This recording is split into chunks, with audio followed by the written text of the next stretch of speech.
Fire वगैरह हो रहा है। देखिए, बड़ा दुर्भाग्य विषय है। छात्र अपने प्रोटेस्ट के लिए स्वतंत्र हैं। और देखिए, सबसे पहला बात, यदि आपको लगता है कि छात्रों का प्रोटेस्ट अगर रास्ते से हटा है तो उसके लिए आप कारणों को जांचें, किन कारणों से हटा है।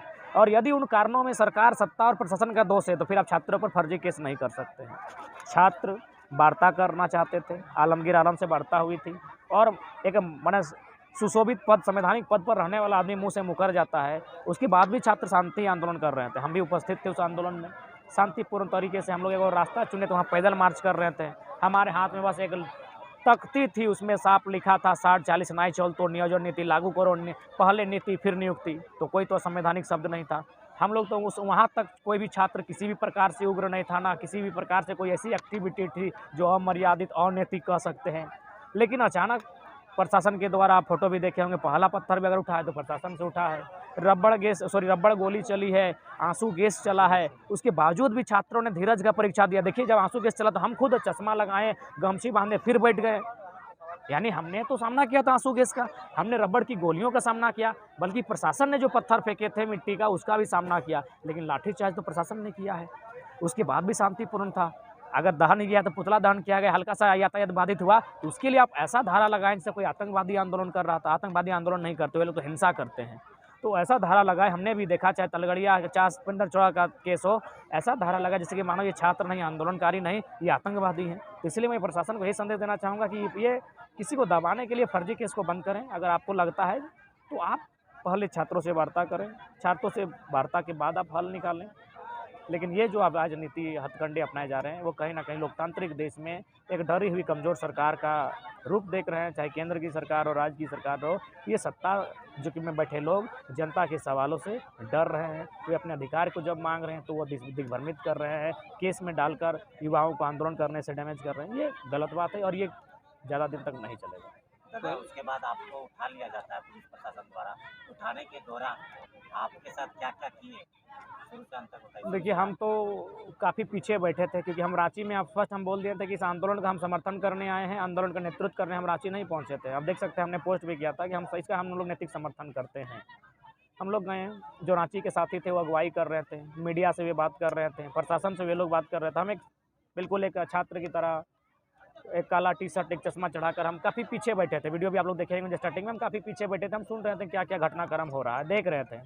अचानक लाठीचार्ज होता है, और लाठीचार्ज इसके लिए हम भरा बुला नहीं कहेंगे उन छात्रों को भी जो पीछे हट गए, क्योंकि स्वाभाविक था लाठीचार्ज होगा तो पीछे हटना, कुछ लोग हट ही जाते हैं, और उसके लिए हम उनको, फिर भी उनके साथ हमें तो कुछ साथी नहीं, लगभग बहुत ज़्यादा की संख्या में, लगभग 95% लोग पीछे हट गए लाठीचार्ज से। तब हम देखें कि भाई, अगर अब हम पीछे हट जाते हैं तो आंदोलन कहीं ना कहीं, आज का आंदोलन मैंने डैमेज हो जाएगा।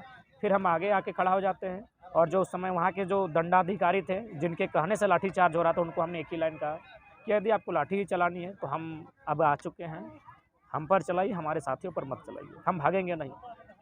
आपको पकड़ना भी है तो आप हमें पकड़ लीजिए।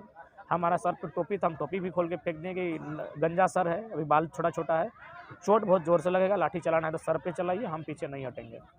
उनका ज़्यादा आदेश जारी होता है कि नहीं, आपको अरेस्ट किया जाता है, आपको गिरफ्त में लिया जाता है। हम बोले आप जो कीजिएगा, हमारी लड़ाई सिस्टम से, तंत्र से, किसी भी प्रशासन के किसी व्यक्ति से हमारी लड़ाई नहीं है।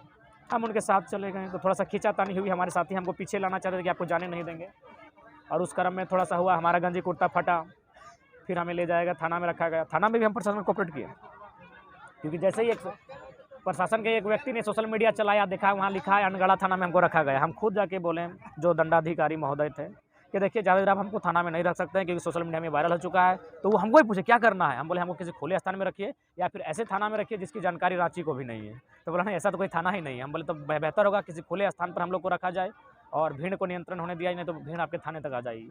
तो फिर यकीन मानिए, हम लोगों ने खुद प्रशासन का कोऑपरेट किया, कि हमने पहले कहा हमारी लड़ाई तंत्र से, हमारी लड़ाई सिस्टम से, किसी व्यक्ति से नहीं है। फिर हमें डिटेन किया गया, रात तक रखा गया। उस दरमियान हम लगभग 2 डीएसपी, दर्जनों थानेदार और सैकड़ों पुलिस के निगरानी में थे। चारों तरफ से किला बना हुआ था, उस किले के बीच में हम थे, हमारे कुछ साथी थे। और फिर जब रात हुई तो एक बॉन्ड होता है, उसको हस्ताक्षर करने के बाद हमें छोड़ा गया, और एक अनुरोध किया गया कि आप आज की रात फिर आप रांची दोबारा नहीं आइए, नहीं तो आंदोलन और उग्र हो सकता है। तो फिर हम लोग बोले कि अब रात के बाद तो आंदोलन का सवाल ही नहीं। फिर हम लोग भी वहाँ से घर चले आए।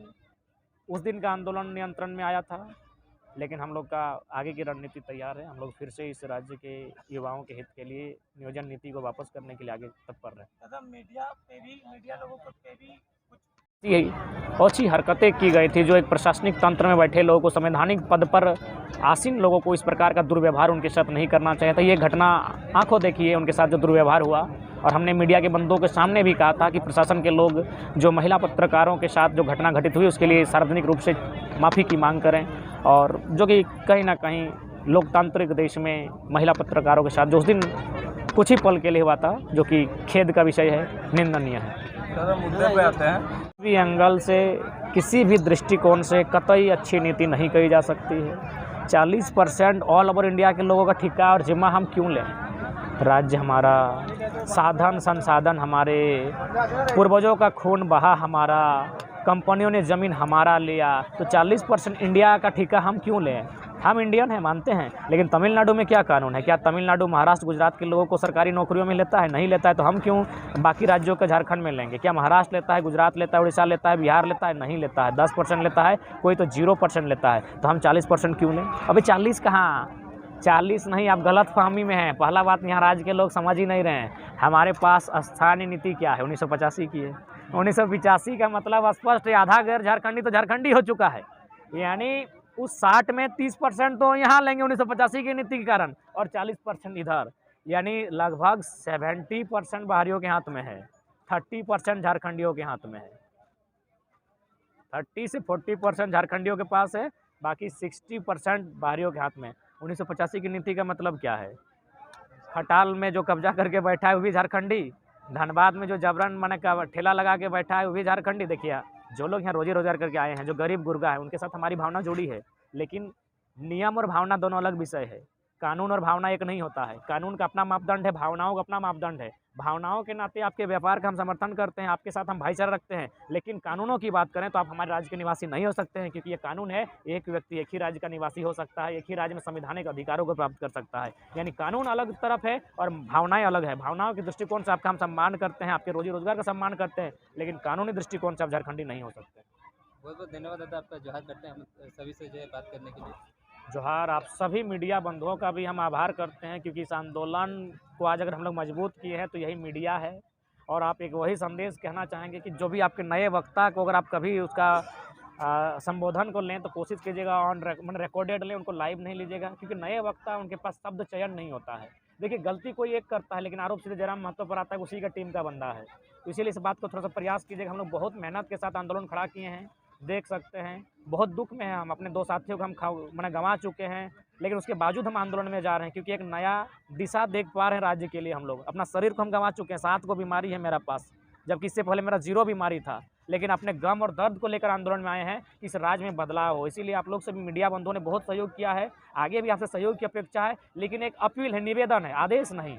और कोई माने एक निवेदन है कि कोई अगर नए वक्ता आपके वीडियो में आए तो व्यूअर मायने नहीं है, कोशिश कीजिएगा उनके मुख से, उनके कंठ से कोई अगर ऐसे शब्द का चयन होता है जो इस राज्य के लिए, हमारे आंदोलन के लिए अहितकारी हो, तो उसे थोड़ा सा आप माने जो कट कर दीजिए, उसके बाद चलाइए। आपसे निवेदन होगा, क्योंकि इस आंदोलन में सब नए नए साथी हैं, उनके पास थोड़ा सा शब्द चयन को लेकर माने सुविधा नहीं है, उनके पास शब्द चयन करने की विवेक और बुद्धिमत्ता, थोड़ी सी अभी जागरूकता का अभाव है। तो आप सभी से हमारा निवेदन और हाथ जोड़ प्रार्थना होगा, आपने सहयोग किया है, आपसे आगे भी सहयोग की अपेक्षा है।